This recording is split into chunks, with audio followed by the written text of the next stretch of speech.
우리 할렐루야 샬롬하고 인사합니다. 할렐루야 샬롬 샬롬 샬롬 샬롬 샬롬 샬롬. 하나님 사랑합니다. 여러분 주 안에서 사랑합니다. 오늘 예레미야 34장 22절까지 우리 교독했습니다. 오늘 제목이 Made Covenant 언약입니다. 오늘 우리 그 주본에 나와 있는 전주 요절, 금주 요절 빼먹었어요. 그죠? 24장 13절 오늘 중심입니다. 지난주에는 33장 3절이었죠. 자, 우리 한번 주보 가지신 분들 한번 우리 합독해서 읽고 넘어가는 시간 갖도록 하죠. 전주 33장 3절입니다. 너는 내게 부르짖으라. 내가 내게 응답하겠고 내가 알지 못하는 크고 은밀한 일을 내게 보이리라. 다얄 114 이런 이야기 많이 하죠.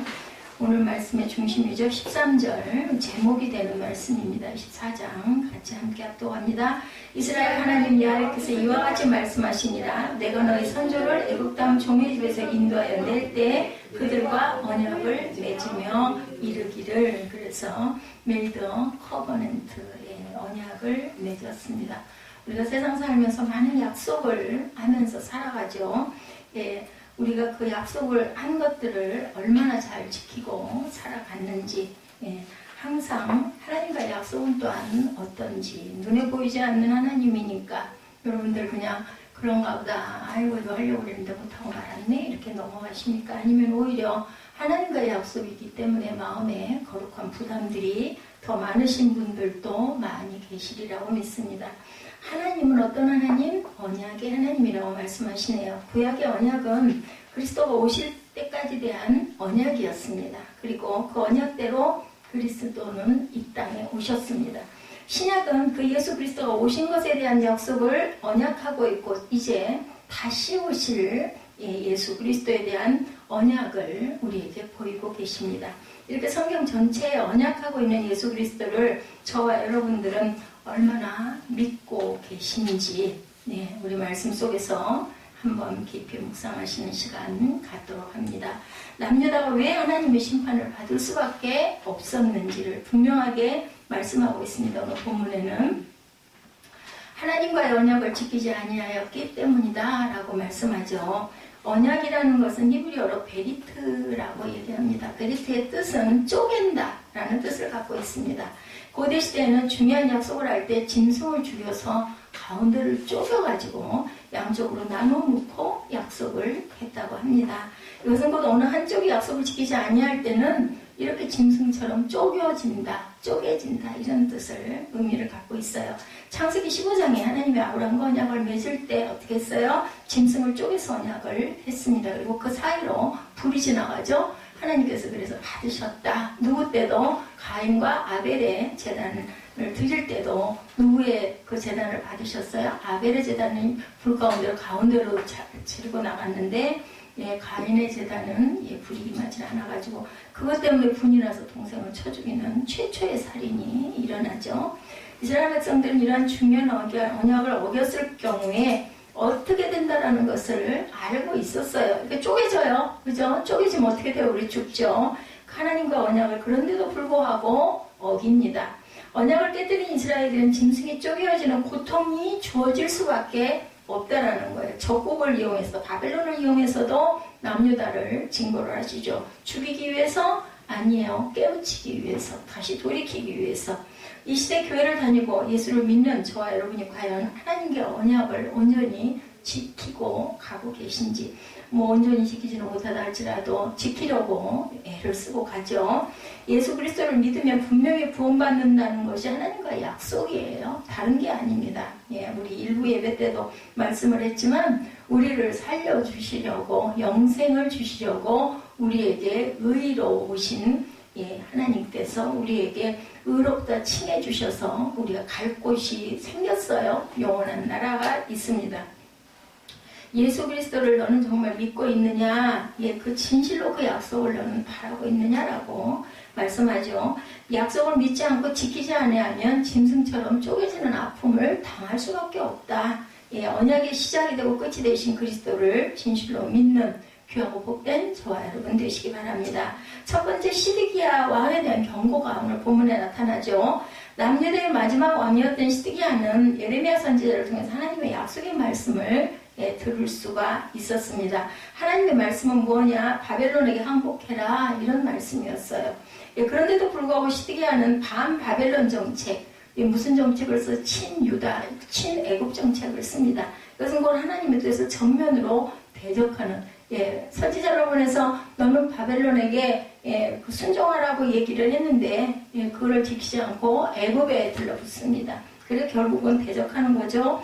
2절에 에레미야 선지자는 하나님의 뜻을 또다시 선포하죠. 뭐라 그래요? 보라, 내가 이 성을 바벨론 왕의 손에 넘기리니 그가 이 성을 불사를 것이다. 누가? 바벨론이 이 성을 불살라버릴 것이다. 이렇게 얘기를 합니다. 그러나 시드기야 왕은 이러한 하나님의 말씀을 무시할 뿐만 아니라 외면합니다. 그리고 에레미야를 아주 핍박을 하죠. 감옥에다도 가두기도 하고 죽이기도 합니다. 자신들의 힘으로 바벨론 세력을 이겨보려고 우리가 이만한 군병이 이렇게 있고 또 옆에 좀 도움을 받아가지고 그 시대는 아마 돈을 주고 그 군병들을 사기도 했던 것 같아요. 다른 나라에다가. 이러면 되지 무슨 하나님이 말씀하신 대로 바벨론에게 나는 순종하지 않겠다 이렇게 생각을 한 겁니다.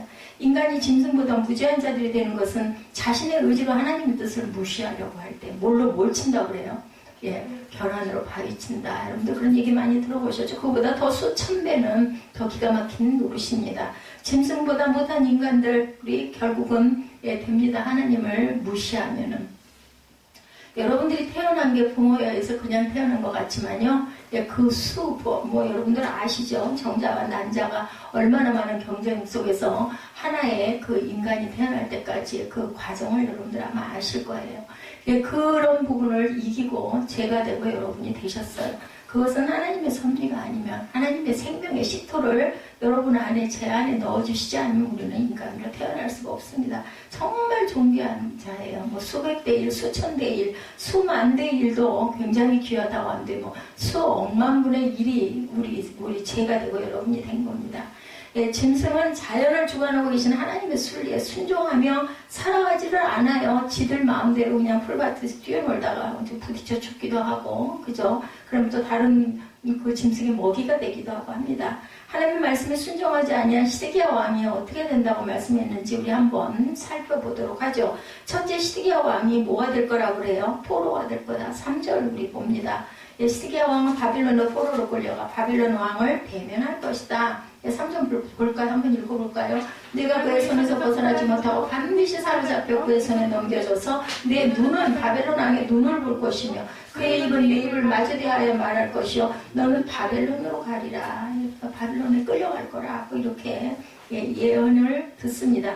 열왕기하 25장 7절에도 보면 그들이 시드기야의 아들들을 그의 눈앞에서 죽이고 시드기야의 두 눈을 빼고 노사슬로 그를 결박하여 바벨론으로 끌고 갔더라. 이렇게 같은 내용이 나타나 있습니다. 여러분들 그 주보도 참조를 해서 보십시오. 아마 나타나 있는 것도 있을 겁니다.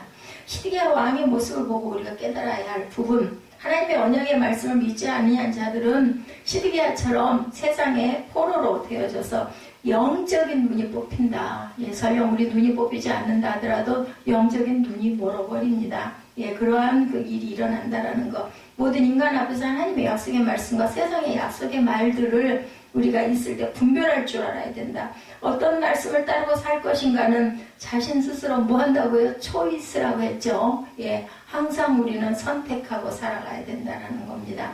예수를 믿고 있는 자나 사는 자라는 당연히 하나님 말씀에 순종하고 하나님 말씀을 따르고 하나님 말씀을 선택하고 살아가야 되겠다. 그거 쉽지는 않습니다.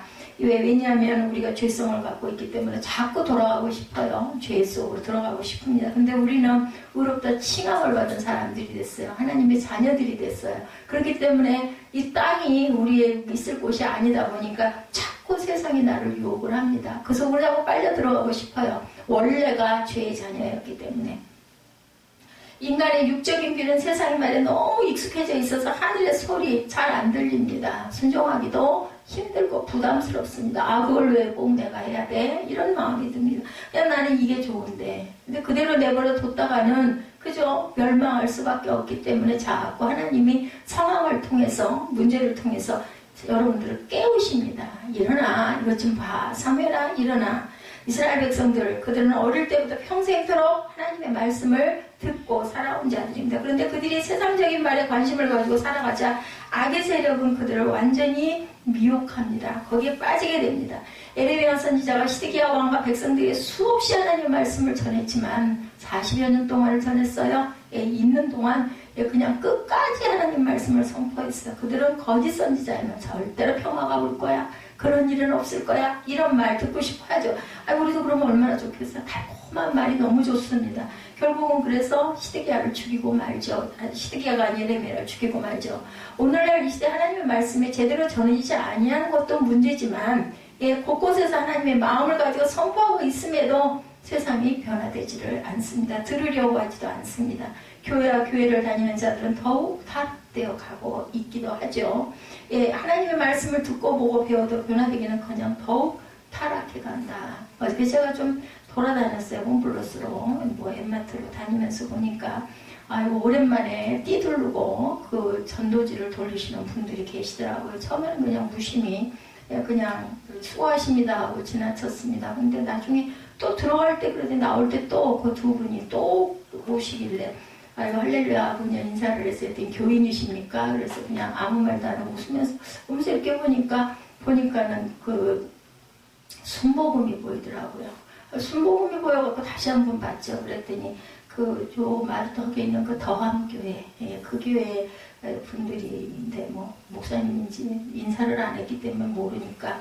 근데 그냥 돌아오면서 마음이 영 찡하니 안 좋더라고요. 그 교회 앞에도 보니까는 여러 사람들이 저 행사들을 놓고서 막 거기서 전도지를 또 그 꼭대기에서도 돌리고 있어요. 보니까 한 6명, 6, 7명은 좋게 되겠더라고요. 다 앞에서 보니까. 그냥 마음이 너무너무 아파요. 그리고 우리 지금 회장 목사님 교회에서 배신 때리고 나와가지고 몇십 명이, 무슨 내용인지 정확하게는 모르지만, 그래가지고 우리 그 회장 목사님이 내가 죽어도 평생을 용서하지 않겠고, 절대로 우리 교단에는 발을 못 붙이게 하겠다. 하고는 그걸 가지고 그냥 몇 년 동안을, 수년 동안을 아파하면서 기도를 했는데, 어느 날 그냥 그래도 하나님이 또 따로 세워서 이렇게 가게 하려고 하는 거니 내가 용서하지 않은 마음이 들었다고 그때 예배 때 간증을 하셨던 바로 그 교회. 그 담임 목사라는 사람 얼굴을 보고 싶어요. 우리 지밤에 들어와 있는데 예배는 지밤에는 절대로 나오지도 못하죠. 얼굴을 좀 봤으면 좋겠는데 그냥 마음에서 그냥 좋지 않은 마음에 저도 일어나가지고 가가지고 좀 들이대보지만 목사님이 누구시냐고 나 요 아래에 있는 새생명 세빛교회 담임이라고 우리 지밤이시네요. 맨 마지막에 실려있어요. 우리 그 지방에 목록에 보면 지금 32개인가 3개 교회 우리 지방에 있습니다. 맨 끝에 더한 교회가 올라와 있어요. 어서 많이 본 것 같다 하면서 저기 순봉교회가 서 있는데 왜 로고가 똑같으니까 그걸 보고 지나쳤는데 이제 나중에 알고 보니까 거리가 우리 교회하고 거리가 과연 거리제가 있었기 때문에 그 별로 신뢰하고 싶지도 않고 거리제에 걸렸다 하더라도 별로 생각하고 싶지도 않지만 어쨌든 그러면서 그분에 대한 이야기를 나중에 전해 듣고는 마음이 좋지 않은 그 의분이 저도 일어나더라고요. 너무 안 됐어가지고. 근데 우리 목사님 그 바람에 또 어디에선가 11조가 그렇게 한 달이면은 수백이 들어오게 돼가지고 이전도 하시고 또 열심히 하시려고 연세도 좀 많이 드셨죠. 그렇게 애를 쓰고 계시는 모습 보면서 저 성도들이 그냥 하나가 돼 있었더라면은 우리 목사님 훨씬 편하셨을 텐데 어쩌다 저렇게 나뉘었을까 이런 마음도 들고 교회가 교회로서의 그런 모습이 온전치가 못하다 하면 저렇게 전도를 한들 뭘까 그냥 저는 그런 마음이 들더라고요. 귀도 눈도 입도 마음도 생각도 육적인 것에만 있어서는 절대 하나님의 영적인 그 부분을 깨달아 알지를 못한다는 거죠. 예수를 모르는 자들은 이 영적 기관이 아직 깨어있지 않은 상태이지만 교회를 다니고 예수를 믿고 있는 자들이라면 반드시 영적 기관이 살아나야 한다. 그러기 위해서 우리가 예배를 드려요. 말씀도 증거합니다. 다 말씀이 은혜가 되지는 않고 다 그 말씀이 굉장히 귀하게 여겨지지 않다 하더라도 어느 순간 어느 말씀 한마디가 내 마음 안에 딱 꽂혀서 내가 눈을 뜨고 깨어날 수 있기를 저는 그걸 바라고 여러분에게 전하고, 여러분들은 되도록이면 말씀을 들으려고 집중을 하시면서 아마 말씀을 보고 계시리라고 믿습니다. 예수 믿는 사람들이 영적 기반이 살아나지 않았다면 아직도 육적인 자라는 것을 우리가 알아야 된다. 내가 아직 육의 사람인가 영의 사람인가를 알려면 예배가 기쁜가, 아니면 예배 가기 진짜 싫은가, 예배 시간이 너무너무 지루한가, 아니면 그래도 그전 같지 않게 조금 뭐가 들리나, 이런 걸로 여러분들 판단을 하시면 될 겁니다. 하나님의 말씀을 육적인 귀로 들려주는 것은 그 말씀의 의미를 깨닫고 영적인 귀를 가지라는 거예요. 그래서 말씀을 자꾸 들려드리는 겁니다. 그리고 입술로 고백하시게 합니다. 제가 돌아가면서 기도를 하게 하고, 성찬 때도 성찬 접한 부분에 말씀을 자꾸 여러분에게 읽게 하는 것은, 그렇게 입으로라도 고백을 하다 보면은 그쪽의 말씀이 여러분들 안에 각인이 되게 하려고. 왜냐면 그럴 기회가 거의 없으시잖아요. 눈으로 그 성경 이렇게 쭉 집중해서 묵상해서 잘 못 보시잖아요. 바쁘게 살아가다 보니까. 그래서 제가 입술로 자꾸 고백을 하도록 그렇게 하려고 합니다. 요즘에 제가 그 예배 시작 전에 기도하고 끝나고 나서도 제가 축도 전에 기도하는 것도 그런 의미가 있어요. 그냥 미인간이 있는 것보다는 그래도 통성으로 기도하고 막 음악도 좀 크게 틀어놓고 하다 보면 나도 뭔가 마음에 갈급한 생각이 들 때 한마디라도 하나님께 이런 기도하시라고 분위기를 만들어 드리는 거죠. 그래서 함께 우리 기도합시다. 순종하셨을 때 순종이 제사보다 낫다고 그래요. 그냥 따라오시면 됩니다. 영적인 자가 되지 못하면 우리 또한 시기와 왕처럼 세상의 포로가 돼서 사단에게 영적인 눈이 뽑히면 안 되지 않겠어요? 그렇게까지는 되지 말아야 되겠죠? 둘째로 시드기야 왕의 죽음에 대해서 4절 5절에 나타나 있습니다. 4절 5절 한번 볼까요? 그러나 유다의 시드기야 왕이여 야훼의 말씀을 들으라. 야훼께서 내게 대하여 이와 같이 말씀하시라. 내가 칼에 죽지 아니하고 평안히 죽을 것이며 사람이 너보다 먼저 있는 내 조상들과 선왕들에게 분양하던 것 같이 네게 분양하는 너를 위하여 애통하기를 슬프다 주여하리니 이는 내가 말하였습니다. 야훼의 말씀이라 하시니라. 너는 평안하게 죽을 거래요. 그나마 얼마나 감사해요. 그죠? 예. 평안히 죽을 것이라고 하는데 이 말은 행복한 삶을 살다 죽는 것을 의미하는 거 아니라 죽고 싶어도 죽지 못하고 정해진 수를 누리게 되고 죽을 것이다, 이러한 뜻을 갖고 있습니다. 마지막 때에도 계시록에 기록되기를 사람들이 죽고자 하여도 죽지 못할 거라고 그래요. 죽는 거 마음대로 못해요. 신학교 다닐 때 그런 얘기는 아이고 죽겠네, 아이고 죽겠네, 아이고 힘들어 죽겠네, 이런 얘기 우리 많이 하잖아요. 일상생활에도. 그러면은 옆에 지나가던 학우가 그래, 뭐 죽는 거는 마음대로 하나? 죽는 것은 은혜 받은 사람이 제대로 죽어, 이렇게 하고 웃으면서 지나가던 일이 있었는데, 우리 마음대로 죽을 수도 살 수가 없어요. 사는 것도 죽는 것도 하나님의 뜻 안에 있습니다. 내가 할 수 있는 건 없더라고요. 보니까 뭐 숨 쉬는 거, 내가 숨 쉬고 싶다고 해서 쉽니까? 그죠? 예, 그 뭐 어느 한순간 뭐 하나만 조금만 잘못되면 숨 못 쉬면 결국은 다른 기관이 아무리 100개 중에 99개가 다 정상이고 아주 건강해도 결국은 우리는 그냥 갈 수밖에 없어요. 그걸 아무도 모르는 거지. 그게 신비고 문제고 기적입니다. 계시록 9장 6절입니다. 그날에는 사람들이 죽기를 구하여도 죽지 못하고 죽고 싶으나 죽음이 뭐라 그래요? 그들을 피하리로다, 이렇게 말씀을 하고 있습니다. 죽음이 피한다고 말씀을 하죠. 그래서 보면은 하나님의 언약의 말씀을 외면하고 무시하고 사는 자는 그 인생이 고통 속에서 살아가는 자가 될 것이다 라는 거예요. 고통 속에서 생명을 유지하면서 산다는 것처럼 괴로운 일이 없습니다. 그래서 우리 기도할 때 연세 드신 분들은 보니까 다들 그렇게 기도하고 계시더라고요. 정말 편하게 잠자는 것처럼 돌아가게 해달라고. 그죠? 2, 3일 조금 몸이 불편하다가 그냥 가게 해달라고. 그것처럼 귀한 은혜가 없다고 저도 생각을 합니다. 자, 하나님 말씀을 믿지 못한다는 것은 하나님을 믿지 못하는 것과 같습니다. 하나님의 언약의 말씀을 외면하고 무시하고 사는 사람들은 인생 속에 그 고통으로 살아갈 때, 돌아갈 때까지도 내가 원해도 돌아가지를 못하는 것, 그것처럼 또 고통스러운 건 없죠. 하나님을 떠난 평안이, 예수 그리스도를 떠난 평안이 진정한 평안은 절대로 아닙니다. 그 평안은 영원한 평안이 아니죠. 이 땅에 잠깐, 마약처럼 잠깐 누리는 평안이지, 평안은 영원한 평안이 절대로 될 수가 없다. 예수 안에서만이 영원한 평강을 얻을 수 있다는 것을 우리가 깨닫고 가야 되겠다. 분명히 말씀하죠. 예레미야 29장 11절, 요한복음 14장 27절, 예, 여기 주보에 나와 있을 겁니다. 너희를 향한 나의 생각을 내가 하나니 평안이요 재앙이 아니라고 말씀하죠. 예, 요한복음 14장 27절은 너무나 잘 아는 말씀이죠. 평안을 너희에게 끼치노니 곧 나의 평안을 너희에게 주노라. 내가 너희에게 주는 것은 세상이 주는 것 같지 아니하리라. 너희는 마음에 근심하지도 말고 뭐라 그래요? 두려워하지도 말라. 근심과 두려움은 절대로 저 성령이 주시는 게 아니에요. 사단이 주는 겁니다. 근심과 두려움은. 예, 하나님 말씀 안에 거하며 사는 자에게는 진정한 하늘의 평강, 뭘로도 살 수 없는, 돈으로도 살 수 없는 평강이 있다고 그러죠. 내 안에 말씀이 있고 내 안에 예수님이 계시고 성령이 계시는데 어떻게 평안하지 않을 수가 있겠는가. 그러므로 사슴이 신인물을 찾기에 갈급함 같이 내 영혼이 날마다 하나님의 말씀을 찾기에 갈급함을 가지고 사랑하는 저와 여러분들이 되시기를 주님의 이름으로 축복합니다. 세 번째로 시드기야 왕은 남유다 멸망이 눈앞에 왔음에도 하나님의 말씀을 믿지 않았다. 6, 7절에 기록되어 있죠. 선지자 예레미야가 이 모든 말씀을 예루살렘에서 유다의 시드기야의 왕에게 아뢰니라. 그때 바벨론의 왕의 군대가 예루살렘과 유다의 남의 모든 성읍들을 쳤으니 곧 라기스와 아세가라 유다의 견고한 성읍 중에 이것들만 남았습니다. 예, 이렇게 그 두 성읍밖에 남은 게 없어요. 라기스 성은 서쪽에 있는 성이고 예루살렘에서 46km 떨어져 있고 아사랴 성은 북쪽에 28km 지점에 위치한 성읍이었습니다.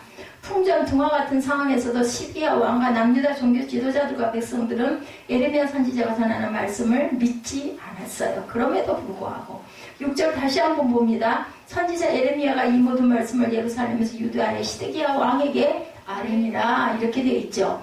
강팍해질 대로 강팍해진 그들의 심령을 하나님 말씀도 어쩌지를 못하고 있습니다. 계속 외치는데도 예수님이 이 땅에 오셔서 이스라엘 백성들을 얼마나 깨닫게 하시려고 애쓰다 결국은 십자가에 돌아가죠.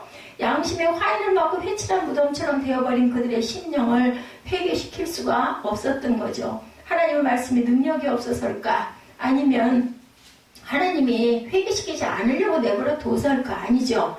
오늘날 이 시대도 같습니다. 하나님의 말씀이 능력이 없어서 강박한 자들을 회개시키지 못한 것이 아니죠. 교회 안에서도 이렇게 교회가 세상보다도 더 못되게 배신을 하고 교회가 쪼개져서 깨져서 나타납니다. 그리고 전도를 합니다. 우리 교회 오십시오. 예수 믿으십시오. 그러니까 온전한 전도일까? 저는 그런 생각을 했습니다. 어저께도 그 모습을 보면서. 사울 같은 악한 자도 변화시켜 사도 바울이 되게 하신 예수님이신데 왜 그들은 회개되지가 않았을까? 그들을 그대로 방치해두고 계신 것은 그들에게 회개하고자 하는 마음을 찾아볼 수 없기 때문에 버려두고 계시는 것, 선택은 누가 하기 때문에 본인의 몫으로 하나님께서 우리를 지으실 때부터 선택의 자유를, 의지를 주셨어요. 그렇기 때문에 알려줍니다. 길을 보여줍니다. 선택하라고 합니다. 우리는 항상 A, B, C의 관계를 살아간다고 하죠. 항상 우리가 중간에 선택하는 초이스를 놔두고 이걸로 갈 거니 저리 갈 거니 이 길은 그 생명의 길, 이 길은 사망의 길, 이 어떤 길을 너는 선택할래? 항상 물어본다라는 거죠. 예, 우리 그 9시 예배, 새벽 예배에서 이 말씀이 있었죠. 우리 좋은 말씀 속에서 인생은 B to D다 얘기하죠. B는 birthday, D는 death. 태어나고 죽습니다. 예, 그런데 B와 D 사이에는 C라는 알파벳이 있는데 그것은 초이스, 선택을 한다. 죽느냐 사는 자는 내가 선택하기에 대해서 죽음의 길을 가기도 하고 생명의 길을 가기도 한다라는 거죠. 그러한 자들을 향해서 마태복음 23장에서 뭐라 그래요? 독사의 새끼들아 너희가 어떻게 지옥의 판결을 피하겠느냐 이렇게 얘기합니다. 예, 이미 판결이 그들 앞에 놓여져 있음을 말씀하죠. 마지막 때 계시록 22장 11절에 보면 불의를 행하는 자는 그대로 불의를 행하고 더러운 자는 그대로 더럽고 의로운 자는 그대로 의를 행하고 거룩한 자는 그대로 거룩하게 하라 이렇게 말씀합니다. 불의함에서 더러운 곳에서 내가 내 죄를 회개하고 나와야 된다라는 거예요. 회개하기까지 예수님이 해주시는 것은 아니다. 그것은 누가? 내가 회개해야 합니다. 회개할 수 있도록 말씀은 주십니다. 선포를 합니다. 누군가를 통해서, 주의 종을 통해서, 그 시대는 예언자 예레미야를 통해서. 근데 그걸 듣고 회개하지 않는 것은 선택은 본인이 하지 않으면 죽을 수밖에 없다. 시드기야 왕처럼 남유다 백성들처럼 멸망을 피부로 느낄 수 있을 정도로 눈앞에 왔음에도 불구하고 깨닫지 못하고 영적으로 무죄한 자들이 되지 않기를 주님의 이름으로 축복합니다. 시편 119편 18절에 내 눈을 열어서 주의 율법에서 놀라운 것을 보게 하소서. 예, 다윗이 고백을 하죠. 내 눈을 열어달라고, 놀라운 것을 보게 해달라고. 기도하면 이거 안 해주시겠어요? 이런 기도는 그냥 즉각 그냥 들어주시죠. 영적인 눈을 열고 영적인 귀를 세워서 이 시대에 들려오는 소리를 들을 수 있는 그러한 저와 여러분들이 되셔야 되겠죠. 세상에 돌아가는 것을 모르면 대화가 이루어지지를 않아요. 그죠? 그래서 시사에 밝아야 한다는 말이 있습니다. 마지막 때에 이루어질 일들을 모르면 시드기야 왕처럼 멸망을 외쳐도 무슨 말을 하느냐 하고 믿지를 못하게 된다는 거죠. 베드로전서 4장 7절입니다. 만물의 마지막이 가까웠으니 그러므로 너희는 정신을 차리고 근신하여 기도하라. 이렇게 얘기합니다. 정신 차리고 기도해서 남유다 백성들처럼 영적으로 무지해서 볼 줄 모르고 듣지 못하는 그러한 사람이 되어서는 안 되겠다. 두 번째, 언약을 이용한 시드기야 왕의 이야기가 8절에서 16절까지 이어져 있습니다. 예루살렘이 바벨론에 의해서 포위된 상황에서 시드기야 왕은 한 가지 개혁 조치를 단행했는데 그것은 같은 동족으로서 노예가 된 자들을 해방시켜주는 내용이 나타나 있죠. 몇 년? 6년이 지나면 7년째 되는 해 그들을 노예에서 풀어주는 그 부분이 있습니다. 모세의 율법에 나와 있죠. 희년이라고 하죠. 근데 그것을 해방시켰다고 아까 어떻게 우리 읽어보니까 다시 그들을 데려다가 노예로 막 부리죠. 약속을 어긴 거예요. 네가 나와의 언약을 어겼다. 이렇게 말씀을 합니다. 하나님의 언약에는 같은 동족의 노예가 되었다 할지라도 7년째 되는 해에는 노예를 자유롭게 해주라. 이렇게 신명기 15장 12절에 말씀하고 계세요. 그동안 하나님 말씀을 떠나 살아온 남녀다는 노예제도의 언약도 지키지 않고 살았어요. 신명기 15장 12절 봅니다. 내 동족 히브리 남자나 히브리 여자가 내게 팔렸다 하자. 만일 6해 동안 너를 섬겼거든 7째 해에 너는 그를 놓아 자유롭게 할 것이요. 분명히 말씀합니다. 14절에도 보면 너희는 형제 히브리 사람이 내게 팔려왔거든 너희는 7년 되는 해에 그를 놓아줄 것이니라. 그가 6년 동안 너를 섬겼은즉 그를 놓아 자유롭게 할지니라 하였으나 너희 선조가 내게 순종하지 아니하며 귀를 기울이지도 아니하였느니라. 이렇게 14절에도 분명히 말씀하고 있죠. 내 눈앞에서 내 이름으로 일코록을 받은 집에서 15절에 보면 뭐라고 말씀하고 있어요? 내 눈앞에서 바른 일을 행하여 각기 우세에게 자유를 선포하되 내 이름으로 일컬음을 받은 집에서 내 앞에서 계약을 너는 맺었는데 왜 그 계약을 위반하느냐. 하였거든 하는 것은 뭐예요? 왜 그렇게 안 했니? 그걸 물어보시는 거죠. 내 이름으로 일컬음을 받은 집, 내 앞에서라고. 어딜까요? 성전이죠. 분명하게 내가 말했는데 11절에 보면 후에 그들의 뜻이 변하여 자유를 주었던 노비를 끌어다가 복종시켜 다시 노비로 삼았더라. 이렇게 말씀합니다. 16절도 너희가 돌이켜 내 이름을 더럽히고 각기 놓아 그들의 마음대로 자유롭게 했던 노비를 끌어다가 다시 너에게 복종시켜 너의 노비로 삼았도다. 왜 그렇게 했니? 물어보시는 거예요. 당시 예루살렘을 포위한 군대가 애국 군대로 싸우기 위해 잠깐 예루살렘을 포위를 풀고 군대를 이동시키자 시드기야 왕은 다시 마음이 변해서 하나님 앞에서 했던 언약을 깨뜨려 버립니다. 그리고 우선 필요하니까 끌어다가 다시 노예로 부리는 거죠. 내가 언제 그랬어? 그때는 급하니까 약속을 했다가 그죠? 이렇게 약속을 깨뜨려 버려. 자기 마음대로. 그죠? 언약을 자기 마음대로 깨뜨린 자에게 하나님은 뭐라고 그러세요? 16절에 하나님의 이름을 뭐한 자? 더럽힌 자다라고 말씀합니다. 하나님의 언약의 말씀을 이용하는 자가 돼서는 안 됩니다. 약속을 했으면 약속은 지켜야 돼요. 되게 기도할 때 서원 기도들 그렇게 하죠. 하나님 이것만 이렇게 해주시면요 제가 평생을 이렇게 할게요 하고 기도합니다. 근데 그거 해주시고 나면은 뭐예요? 근데 내가 언제 이거 하기나 해야 되는데 지금 뭐 상황이 내가 이런데 뭐 하나님도 아시겠지. 이게 자기 합리로 이렇게 해서는 안 되는 거죠.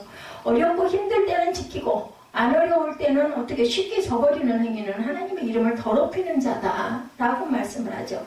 하나님의 언약은 지켜도 되고 안 지켜도 되는 게 아니고 반드시 지켜야 됩니다. 언약이 약 613개까지 율법으로 나눠져요. 10계명도 보면. 하지 말라는 명령이 365개, 하라는 명령이 248개입니다. 그 세분된 내용을 보면 하지 말라는 게 더 많네요. 그죠? 하라는 것은 적어요. 그러나 이 율법을 예수님은 어떻게 두 가지로 압축을 하고 가시죠? 마태복음 22장 37절에서 40절에 보면 간단하죠. 내 마음을 다하고 목숨을 다하고 뜻을 다해 주 너의 하나님을 사랑하라 하셨으니 이것이 크고 첫째 되는 계명이요 둘째도 그와 같으니 내 이웃을 내 자신같이 사랑하라 하셨으니 이 두 계명이 온 율법과 선지자의 강령이니라. 하나님을 사랑하고 이웃을 사랑하라는 이야기예요. 위로는 하나님을 섬기고 그리고 내 가족을 사랑하고 내 주변을 사랑하고 그것이 바로 이웃 아닙니까? 이렇게 이것이 곧 예수신앙의 핵심입니다. 목숨을 다하고 성품을 다해서 하나님을 사랑하고 내 이웃을 사랑해라.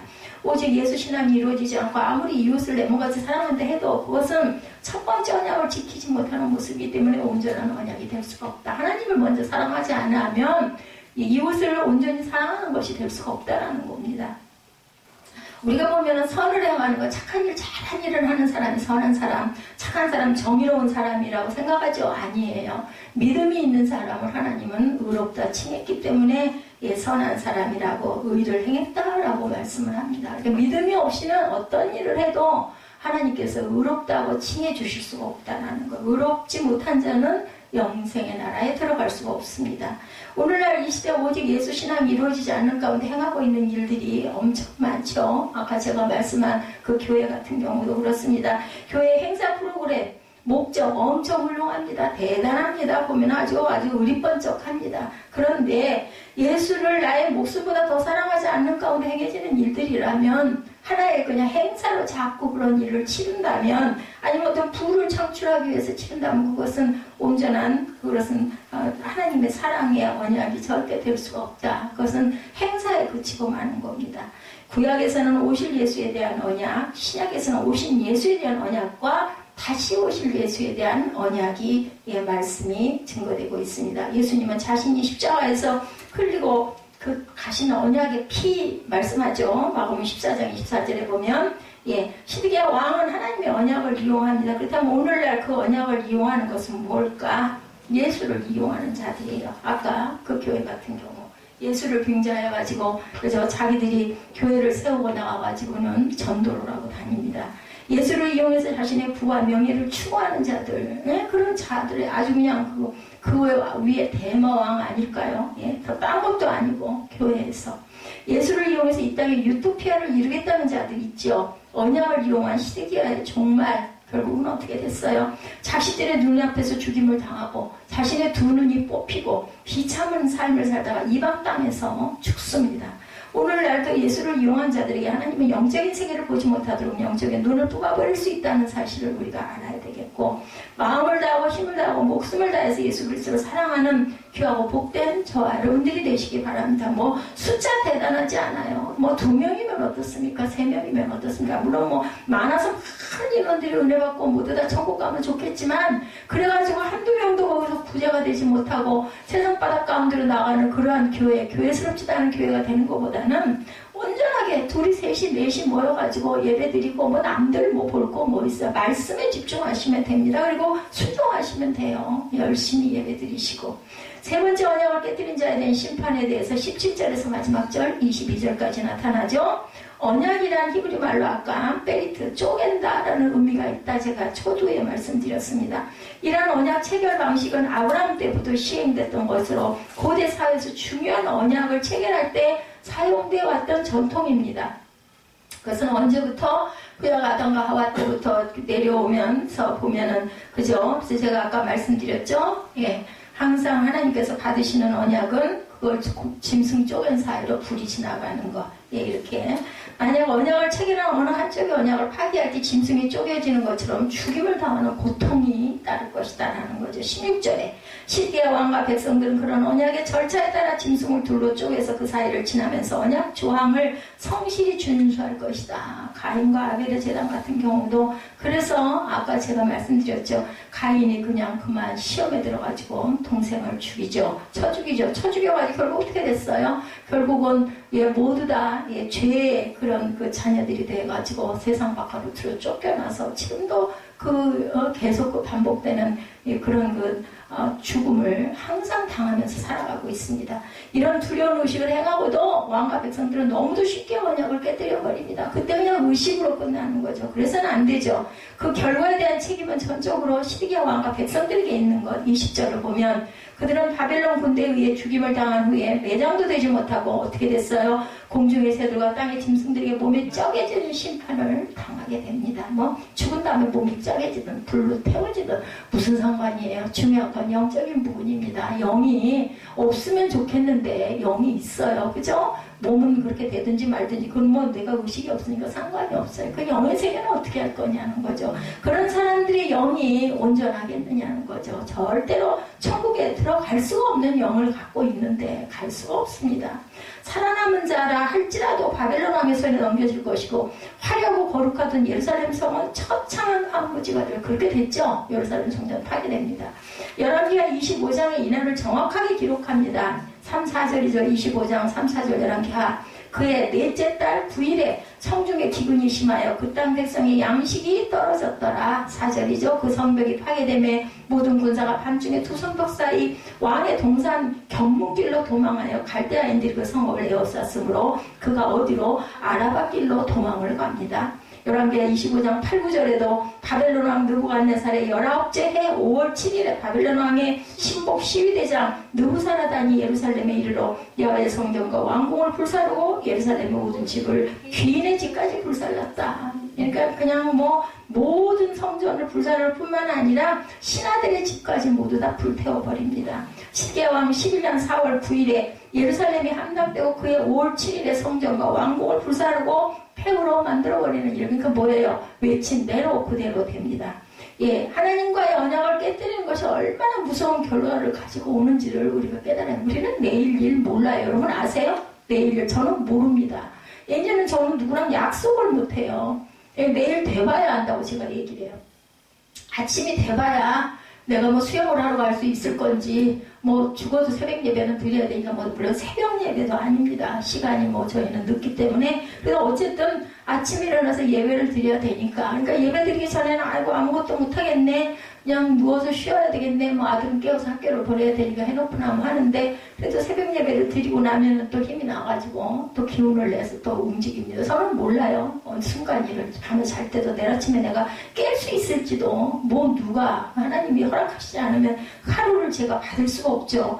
창세기 3장 15절에 그 언약 보죠. 창세기 3장 15절입니다. 여기 나와 있죠. 창세기 3장 15절. 외우시는 분도 있을 거야. 내가 너로 여자가 원수가 되게 하고 내 후손도 여자의 후손과 원수가 되게 하니 여자의 후손은 내 머리를 상하게 할 것이요 너는 내 발꿈치를 상하게 할 것이다 라고 얘기합니다. 여자의 후손이 내 머리를 상하게 할 것이다. 이 언약이 몇 년 만에 이루어졌어요? 4,000년 만에. 여자의 후손, 물론 여자의 후손으로 그냥 성령으로 오셨지만 예수 그리스도예요. 그죠? 너는 그의 발꿈치를 상하게 할 것이다. 여기 또 예수님이 십자가에 못 박혀 돌아가시죠. 4,000년 동안 자신의 종들을 통해서 끊임없이 이 언약을 알려왔습니다. 구약에 그들이 드린 제사도 모두가 다시 오실 예수님의 언약을 예표하는 제사였어요. 그러나 그들은 하나님의 언약에는 관심이 없고 제사 형식에만, 그래서 그런 얘기 있잖아요. 제밥에만 정신이 있다. 얼른 끝나고 제사밥 먹어야지 그거 기다리고 있다는 그런 꼴이라는 거죠. 하나님은 그런 언약을 믿지 않고 드린 제사를 당연히 더 이상 받지 않으시겠다라는 거죠. 뭐라고 그래? 말라기 2장 3절에 내가 견디지 못하겠노라. 이사야 1장 13절에도 똥 같다고 말라기 2장 3절에는 똥소리가 다 나와 있을 정도로 그건 똥이다. 제사도 아니다. 음식도 그건 온전한 음식이 아니라는 거예요. 똥은 제일 더러운 걸 똥이라고 표현하죠. 하나님은 400년 동안 이 땅에 하나님의 종들을 보내지 아니하셨어요. 암흑기가 오죠. 4,000년 만에 언약을 이루시기 위해 육의 몸을 입으시고 예수께서 이 땅에 오신 거예요. 그래서 고난받으시고 돌아가시고 부활하셨죠. 지난주일에. 그러나 세상은 그 언약을 이루러 오신 분을 몰랐어요. 그 언약을 이루러 오신 분을 자신들의 야망을 채우기 위해서 십자가에다 비참하게 죽입니다. 마태복음 27장 25절이죠. 그들 스스로 언약을 깨뜨리면서 그 피값을 자신들과 후손들에게 돌리라는 무서운 말까지 서슴지 않고 합니다.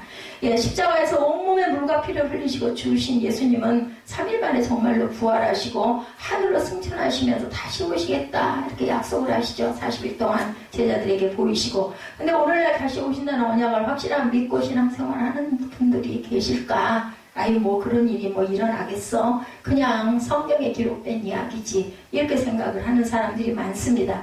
구약에서 오실 예수의 언약을 믿지 않고 형식적이고 의식적인 예배를 드렸던 것처럼 신약 때 언약대로 오실 예수를 영접하지 아니하고 예배를 드렸던 것처럼 예, 오늘날 이 시대도 다시 오실 재림 예수를 기다리지도 않고 믿지 않고 예배를 드리는 사람들이 얼마나 많은지 모릅니다. 예배가 뭘까요? 하나님의 언약을 믿고 나아가는 것이 예배예요. 순종하는 거죠. 그 언약이 곧 예수 그리스도이십니다. 그 언약은 요한복음 14장 6절에 말씀하죠. 내가 곧 길이요 진리요 생명이니 나로 말미암지 않고는 아버지께로 올 자가 없다라고 말씀하세요. 내가 길이래요. 내가 진리래요. 내가 생명이래요. 그러니까 예수는 뭐예요? 성경 말씀이 예수님이세요. 그죠? 다시 말해서 그리스도가 없이는 어떤 예배도 하나님을 받지 아니하시는 분이라는 것을 우리가 알아야 됩니다. 요한복음 4장 23절이죠. 아버지께 참되게 예배하는 자들은 영과 진리로 예배할 때가 오나니 곧 이때라. 아버지께서는 자기에게 이렇게 예배하는 자들을 찾으시느니라. 오늘도 여러분들을 찾으시는 걸 알고 여러분들 와서 앉아 계시고 예배를 드리시는 거예요. 하나님께. 왜냐하면 주일, 누구의 날, 주님의 날, 거룩한 날, 로드스테이 이렇게 나와 있습니다. 영과 진리로 예배하는 것이 예수 그리스도 언약을 믿고 믿음으로 드리는 예배를 의미합니다. 그러므로 오늘날 이 땅에서 드려지는 예배는 초림 예수의 언약만 믿고 드리는 예배가 아니라 다시 오시겠다라는 그 예수님의 언약도 믿고 드려지는 예배가 되어야 된다. 왜? 성경은 1.1획도 변함이 없고 모든 게 다 구약은 이루어질 것을 예시했던 그것이 신약에 다 이루어졌죠? 언약을 이용하고 언약을 자기 마음대로 깨뜨린 자들의 마지막에 어떠한지를 깊이 깨닫고 모든 언약의 핵심이 되신 그리스도를 더욱 깊이 믿고 알고 사랑하고 나아가는 저와 여러분들이 되셔야 합니다. 때는 선택하라고 주신 때가 영원히 계속 반복되지는 않습니다. 때가 있습니다. 지금은 여러분들이 들으셔야 할 때이기 때문에 제가 말씀을 드리는 거고 들으시는 것은 언젠가는 이루어지기 때문에 선택은 초이스는 누구라고요? 죽고 사는 것은 선택은 내가 하는 것입니다. 성경의 소림 예수가 360번 언약하고 있는 반면에 재림 예수는 여러분 1560번이나 반복이 되고 있습니다. 어떤 게 중요한 것 같습니까? 오셨어요 이미 그죠? 근데 오실 예수가 1960번을 강조하고 있습니다. 무려 5배나 더 재림 예수의 언약에 대해서 강조하고 있다고 성경이 증거합니다. 하나님이 무엇에다가 기쁨 관심을 두고 말씀하셨는지는 초등학생들도 그렇다면은 많이 반복하는 게 더 중요하겠지. 이건 애들도 아는 얘기예요. 초림 예수는 정말 중요하죠. 초림 예수를 모르고 재림 예수를 알 수가 없기 때문에 중요하게 오신 거예요. 십자가 예수를 모르고 구원을 알 수가 없습니다. 십자가 예수를 모르고 부활도 알 수가 없습니다. 부활을 모르고 어떻게 다시 오실 예수님을 우리가 알 수가 있겠느냐는 거죠. 그래서 이렇게 십자가 예수 그리고 부활의 예수 그리고 재림의 예수를 우리가 알아가야 할 단계다. 초림 예수가 이 땅에 오신 것은 인류를 구원하시기 위함만은 아니었습니다. 초림 예수가 이 땅에 오신 것은 다시 이 땅에 오시기 위함이었다는 사실도 우리가 알아야 됩니다. 초림이니까 재림도 있지 않겠어요? 처음 오셨으니까 두 번째 오시는 것도 분명히 오셨으니까 믿고 기다려야 합니다. 21세기에 사탄은 초림 예수만 알고 열심히 믿으라고들 많이 합니다. 근데 아니에요. 초림 예수의 언약에만 만족하고 신앙생활하는 사람들은 기름 주미 못한 5처녀와 같아요. 왜냐하면 성경에 나타나 있기 때문에. 그죠? 주여 주여 우리에게 열어주소서. 마태복음 25장 11절에 얘기합니다. 그 후에 남은 처녀들이 와서 이르되 그렇게 얘기를 해도 문은 열리지 않았죠. 초림 예수에만 만족하고 살아가는 사람들은 뜰에 있는 자들이 될 것이다. 마지막 때 뜰에 있는 자들에게 임하는 저주. 어떻게 나타나 있어요? 계시록 11장 1, 2절이죠. 또 내게 지팡이 같은 갈대를 주며 말하기를 일어나서 하나님의 성전과 제단과 그 안에서 경배하는 자들을 측량하되 성전 바깥바닥은 측량하지 말고 그냥 두라. 이것은 이방인들에게 주었은지 그들이 거룩한 성을 42달 동안 짓밟으리라. 뭐가 돼요? 사탄이 되는 거죠. 그들이 42주 동안, 42주는 상징적인 숫자이기도 합니다. 짓밟을 거라고 얘기합니다. 마당에 있는 자들은. 하나님의 언약은 단 한 번도 이루어지지 않은 적이 없습니다. 어떻게 재림 예수만이 상징이라고 해석하고 있고, 그렇게 믿고 가서는 절대로 안 된다. 우리는 늘 그냥 순종으로 준비하시면 돼요. 마음가짐을 준비하고 성경 말씀대로 사시면 됩니다. 분명히 장차라는 말씀이 9번 기록되어 있습니다. 계시록에는. 계시록은 장차 되어질 일들을 기록한 하나님의 마지막 언약의 책이라는 것. 계시록 1장 19절입니다. 그러므로 내 본 곳과 이제 있는 일과 장차 될 일을 기록하라. 그래서 어떻게 써요? 사도 요한이 마지막 기록한 게 이 계시록이에요. 앞으로 될 일을 마지막으로 네가 할 일이 남아있다. 이거 기록해라. 그래서 100세까지 살았죠? 길게 오래도 살았습니다. 예수님은 반드시 속히 이 땅에 다시 오실 것이라는 것. 마지막 때 언약을 믿지 못한 자들이 당하는 비참함을 당하지 않는 귀하고 복된 영적인 눈이 열리는 저와 여러분 되시기를 주님의 이름으로 축복합니다. 우리 결단 찬양하시고 기도하시고 내가 그동안 눈이 뜨지를 않고 그냥 나는 이대로 좀 졸고 있는 게 좋사오고 했는지 아니면 들으려고 귀를 기울였는데 잘 들리지 않았는지 듣기는 들었는데 별로 심각하게 생각하지 않고 가지는 않았는지 생각하는 저와 여러분들 되시기를 주님의 이름으로 축복합니다.